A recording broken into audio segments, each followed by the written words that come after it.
Welcome to this episode of Litigation Briefs, Media Shorts on Law and Courts. I'm Scott Dodson, a distinguished professor of law at UC Hastings College of the Law and the director of the Center for Litigation and Courts, which produces this series. News reports often reference multi-district litigation, or MDL, in connection with some of the biggest and most high-profile lawsuits: opioids, asbestos, talcum powder, airbags. What are MDLs? How do they work? And are they good for civil litigation? Here to help me with these questions is my guest, Andrew Bradt, professor of law at Berkeley Law School and the faculty director of the Civil Justice Research Institute. Andrew, welcome to the show. Thank you. Thank you for having me. What is multi-district litigation? Well, multi-district litigation is a mechanism created by the Congress in 1968 that allows for cases that are pending in multiple federal districts to be centralized before a single judge for pretrial proceedings. So the idea is that if you have a bunch of cases that involve similar subject matter pending around the country in the federal courts, the MDL statute allows for those cases to all be sent to a single federal judge for pretrial proceedings, like pleading, motions, discovery, that sort of thing, all the way up until the cases are ready for trial. And then, in theory, the cases are sent back to the districts where they were originally filed. What are some examples of MDLs? Well, as you indicated at the outset, virtually any major legal controversy that finds its way to the federal courts of any size can wind up in an MDL. I think one of the things that is useful to know about the MDL statute is that it literally applies to any cases that share a, quote, common question of fact that are pending in multiple districts. So anything could be the subject of an MDL as long as there are multiple cases that share a common factual question around the country. So it could be everything from securities fraud cases, antitrust cases, products liability cases, single event disasters like the British petroleum oil spill, all the way down to new kinds of lawsuits that arise based on something that happens in the world, like data breach litigation or something along those lines. So the scope of MDL has covered everything from, as you mentioned, all sorts of medical device kinds of cases, like defective pelvic mesh or defective hip implants, to all kinds of defective drugs, like diet drugs or arguably opioids.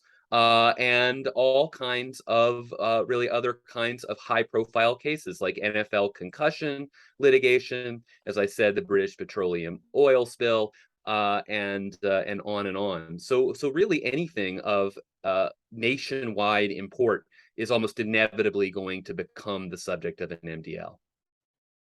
How does the process work for MDLs? Well, that's a good question, and it's very unusual in the world of litigation. In typical litigation, of course, the plaintiff will choose the forum, and then in all of the federal districts now, assuming the case is not related to others that are already pending, you'll get a random judicial assignment of a judge who will hear that case from beginning to end. The MDL process is different because there's a panel of judges called the Judicial Panel on Multi-District Litigation that's been appointed by the Chief Justice. These 7 judges meet every other month and decide whether cases should be the subject of an MDL. And if they conclude that they should be, they handpick the judge and the location where pretrial proceedings will go forward. So, for instance, in a case like, we'll just say the litigation against Johnson & Johnson that argues that talc is defective and causes a whole host of medical problems, cases might be filed all the way around the country. Anybody can ask the Judicial Panel on Multi-District Litigation to decide whether or not to take those cases and send them to a single judge for pretrial proceedings. And if the panel agrees, then the panel will decide for itself without any limitation which judge will be the one that they have selected to hear those cases. The only real constraint on the judicial panel in selecting a judge is that the judge has to agree to accept it. They can't foist a new multi-district litigation on a judge that doesn't want it. But if the judge agrees, then the panel can decide to create the MDL literally in any federal district court before any federal district judge. What happens with trials? Well, that's a great question. It used to be that MDL judges, that is, the judges to whom these cases have been assigned for pretrial proceedings, believed that they could transfer cases to themselves permanently for trial. So that is, let's say there's an MDL that's been established in Chicago in the Northern District of Illinois, and one of the cases transferred into the MDL is from Los Angeles. In theory, what the MDL statute says is that that case from Los Angeles will be within the MDL court in Chicago until pretrial proceedings are over. That is all the way up until the case is ready for trial, and then it would go back. Well, MDL judges until the 1990s believed that they could, if they wanted to, transfer that Los Angeles case to Chicago permanently for pretrial proceedings under the general federal transfer statute, 28 U.S.C. 1404A. I mean, obviously, transfers would likely occur pretrial. The MDL court has power to handle centralized pretrial proceedings, so why not allow the MDL court to transfer cases to themselves for trial? The Supreme Court said unanimously in a case called Lexicon that, in fact, MDL judges cannot do that.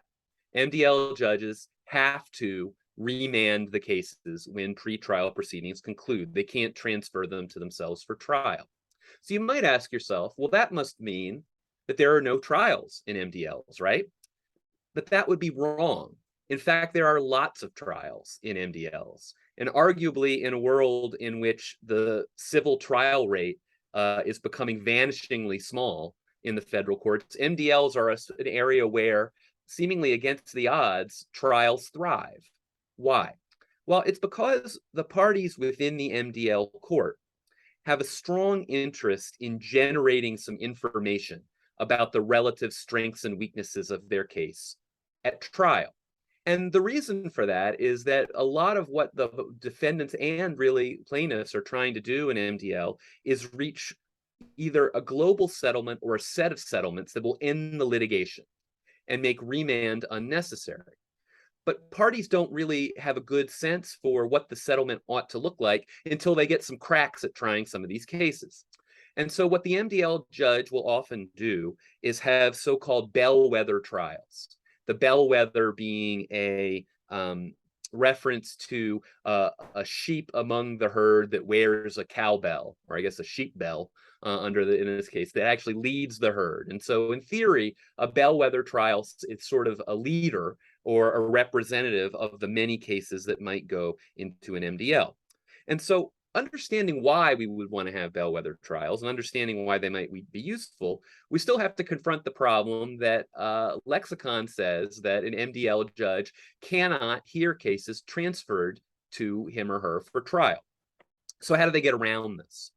Well, one possibility is that there are cases that are filed in the MDL court for all purposes. That is, they don't need to be transferred from somewhere else. There might be personal jurisdiction over the defendant in the MDL court. It might be a proper venue. And under those circumstances, the MDL judge is free to try those cases because they haven't been transferred. Alternatively, if the parties want to have bellwether trials of cases that are not within the jurisdiction of the MDL court, the parties could consent. That is, the parties could consent and agree to a bellwether trial, even though Lexicon would otherwise say that the cases should be remanded. These are often called in the business Lexicon waivers. And so if the parties are able to agree to a case that they would like to try for bellwether purposes, even if it's not within the jurisdiction of the MDL court, they can simply stipulate and have the trial. And so often what an MDL court will do is have a series of these bellwether trials. And then depending on the results, the parties may be able to then come to the table for a settlement in a more informed way. Now, these MDLs are in federal court. Do state courts also have MDLs? Many do, and the number is growing. Um, Now, from my point of view, the MDL mechanism has been extremely successful. I know that some people have criticisms of the process, and perhaps we'll talk about those. But I think that the MDL system, by and large, has been uh, a great success, largely because it has provided a viable mechanism for aggregation and increased efficiency in the federal courts. It just makes sense that if you're going to have hundreds, potentially thousands of cases involving similar facts with the same defendant, you're not going to want to do discovery all of those times. You're not going to want to argue the same motions all of those times. You're not going to want to subject the witnesses to an unlimited number, potentially, of trials or depositions. And so I think because of that success, states have decided to have MDL statutes of their own. Now, of course, the federal courts are courts of limited subject matter jurisdiction. Everybody listening to this podcast knows that. The MDL statute does not increase or expand the subject matter jurisdiction of the federal courts. So there are going to be lots and lots of cases that exist in the state courts but can't get into a federal MDL, either because there's no diversity jurisdiction, or or the defendant can't remove, or what have you. And so many states have started creating their own state court MDL analogs that allow for similar kinds of pretrial aggregation in the states. And often those state analog MDLs, so let's say, for instance, that there are a lot of state court cases in California. There's no diversity because the defendant is from California, the plaintiffs are from California. So those cases can't be removed and they can't go into the federal MDL. But if there's a federal MDL and a California MDL proceeding in parallel, often the judges in those two aggregated cases will collaborate and interact with one another in order to try to maintain consistency and also enhance the efficiency of the process, even though you might have litigations that are pending at the state level and the federal level at the same time. How are MDLs different from class actions? Well, they're different in many ways, but they're also similar in many ways. Both a class action and an MDL are mechanisms to litigate lots and lots of claims all at once. And there might be an array of goals that are similar for that. Of course, you want to increase efficiency for some of the reasons that I've mentioned already. It doesn't make sense for the parties to have to repeat the same activity over and over again. Arguably, also, it's way more efficient for our court system because our courts simply cannot handle all of these cases being litigated on a one-by-one basis. And so both the class action and the MDL will serve that efficiency generating purpose. It's also the case that MDL and class actions may serve the purpose of enhancing law enforcement by leveling the playing field between plaintiffs and a far more well-resourced corporate defendant, perhaps. And so instead of having David versus Goliath and all of those cases, you can put all the Davids together and put them on a team that can actually stack up to Goliath. But even though there's a lot of similarities, there are significant differences between the way class actions and MDLs work. A class action is a representative lawsuit. It's a lawsuit that is prosecuted by an individual or a small number of individuals on behalf of a set of similarly situated members of the class. But the class members don't participate in the litigation. Their litigation is prosecuted by the representative. That representative has to be an adequate representative of the class as a matter of due process under the Constitution. But at the end of the day, the representative is going to prosecute the litigation, and all of the class members will ultimately be bound to that result. MDLs are not representative suits. MDLs are all cases that have been filed by plaintiffs against the defendant with their own attorney. That is, every individual member of an MDL is represented by themselves. They're not being represented by another class representative. They're being represented by themselves and by their own lawyer. Now, that's oversimplifying things a little bit, because you could have class actions as part of an MDL, et cetera. But that's the main difference. Now, before overstating the main difference, though, it's also important, I think, to recognize that the way that MDLs ultimately work looks a lot like a representative lawsuit. Why? Because once all of these cases are put into an MDL before a single judge, that single judge is not going to be handling each one of those cases individually. That defeats the whole purpose. What the judge is going to want to do is figure out how we can think about handling pretrial proceedings on an aggregated basis. And so what they do is appoint leadership counsel on the plaintiff side, and sometimes on the defense side too, if there are multiple defendants. And those lawyers who have been appointed to the leadership will be the ones who prosecute the suit, at least while it's in the MDL court. And because MDL cases, more often than not, will be resolved within the MDL court through hopefully a settlement, then it may very well be that any individual plaintiff in an MDL, and even their own lawyer, if they're not among the lawyers selected to leadership, may actually do very little. And they may actually act a lot like an absent class member. But at the end of the day, they're not absentees.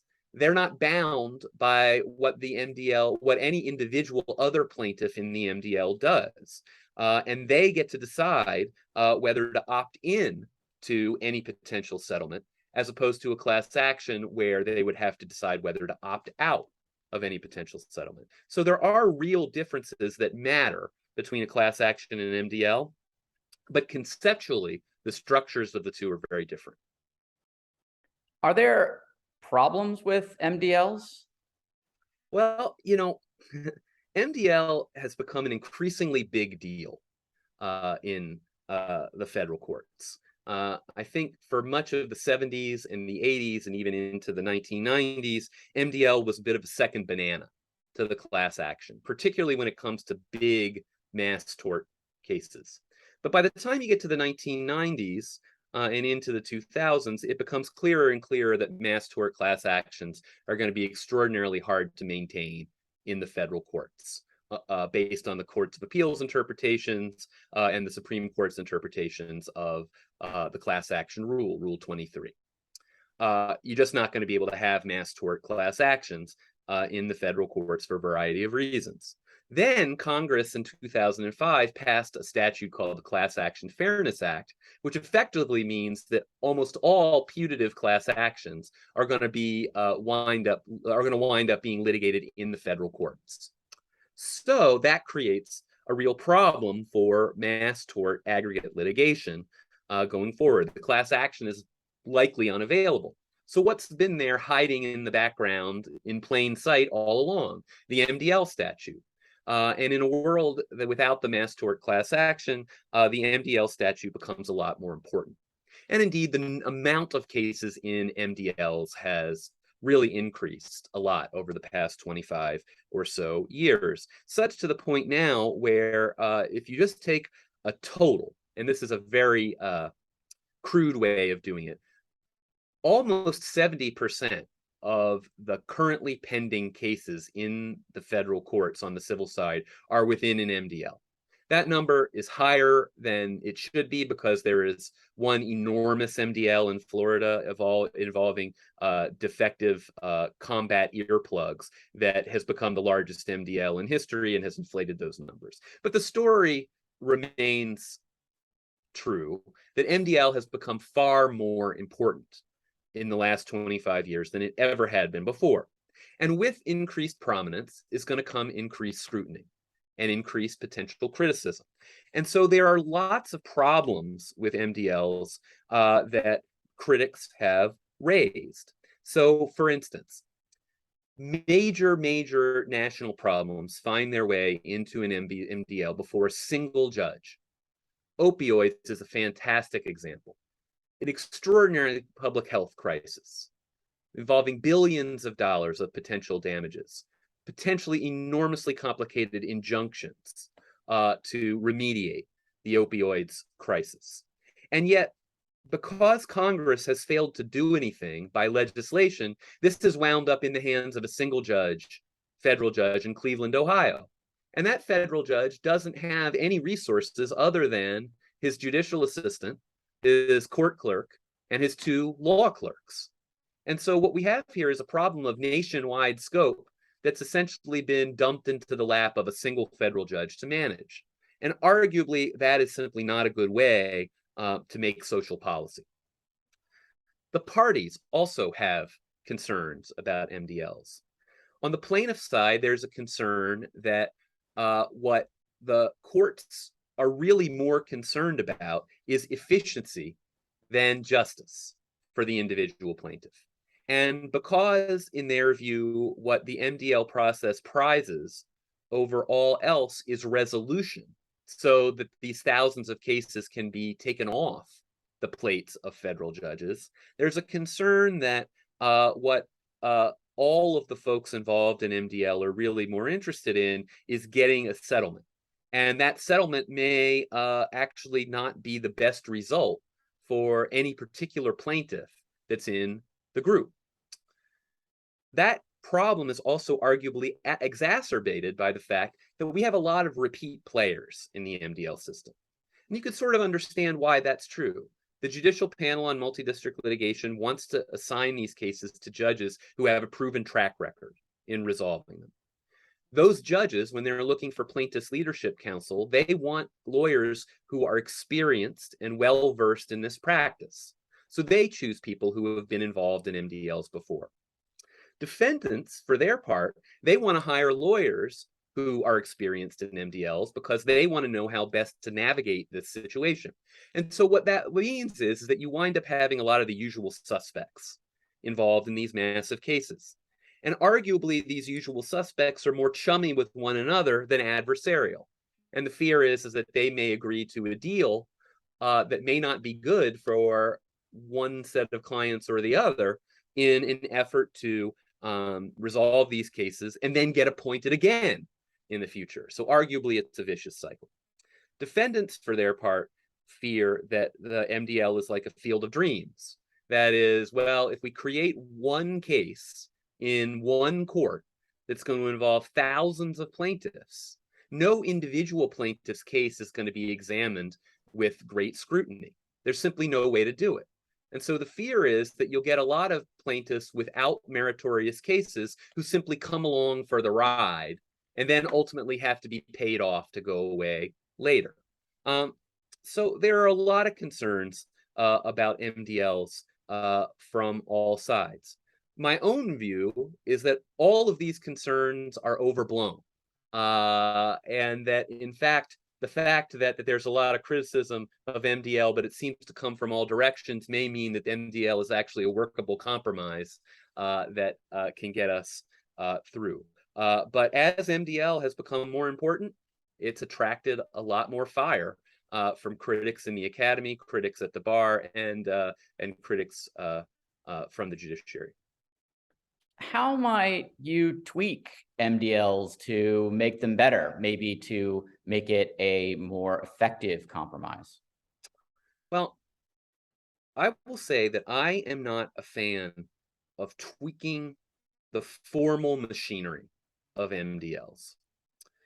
The MDL statute was designed specifically to be flexible because the framers of the statute saw the future, and they knew that more and more complex litigation, mass torts, big cases were going to find their way into the federal courts. And so they intentionally designed a statute that did not mandate a lot of one-size-fits-all solutions or procedures. The goal was to make MDL flexible so that judges could adapt and innovate. And indeed, I think this adaptation and innovation ability has been one of the secrets of MDL's success over the years. It hasn't ever gotten stuck. Judges have been able to adapt over time as the world has changed. They've been able to adapt to different kinds of cases that have come before them. So I'm a strong believer that we should not be enacting any kind of one-size-fits-all restrictions on what judges can do in MDLs. So my own view would be we certainly should not open Pandora's box to legislation, and we shouldn't have any more federal rules of civil procedure specifically for MDLs. The regular old federal rules seem to me to be doing just fine. However, that's not to say that there aren't ways to tweak some of what MDL judges do in these cases in order to mitigate some of the issues that folks have raised. But I think the best way to do that is through guidance to judges and best practices rather than through any kind of legislation or rulemaking. So the Federal Judicial Center has embarked on the project of revising the Manual for Complex Litigation, which gives judges advice on their options when seeing an array of different complicated cases. I think that you're seeing now a lot more collaboration and information sharing among MDL judges, aided to some degree by the magic of the internet, that allows judges to learn from one another and understand that, for instance, you might be able to do some things early on in the litigation to prevent concerns that you might have a whole set of unvetted claims. I think that MDL judges have grown far more attentive to the problem of repeat players and have started appointing newer, younger, more diverse slates of leadership to try to encourage more folks to become experienced in the process. I personally am not terribly concerned about the problem of repeat players and MDL settlements. My own view is that MDLs actually provide a lot of benefits to those who are in them. And my guess is, and my view is that most folks in an MDL are going to wind up better off for having been able to be a part of it than being outside the MDL. So all of that is to say that I think there are tweaks that could be made, but those tweaks are best left to individual judges in individual cases to decide what's likely to work best under the circumstances. Well, Andrew, thanks for being on the show and for explaining MDLs. Thank you for having me. MDL is an incredibly exciting and dynamic area of practice. It's always evolving, and I think that's one reason why law students might consider it as an area of practice, and why anybody who's simply an educated observer of the American legal system ought to be attuned to what's going on in MDL. This episode was produced by the Center for Litigation and Courts at UC Hastings College of the Law. If you enjoyed this episode of Litigation Briefs, I hope you'll tune in to future episodes. In fact, I hope you'll consider subscribing to our YouTube channel and audio podcast, which can be accessed through the Center for Litigation and Courts website at sites.uchastings.edu/CLC. While you're at it, encourage a friend to do the same. This is Litigation Briefs. Respectfully submitted, Scott Dodson.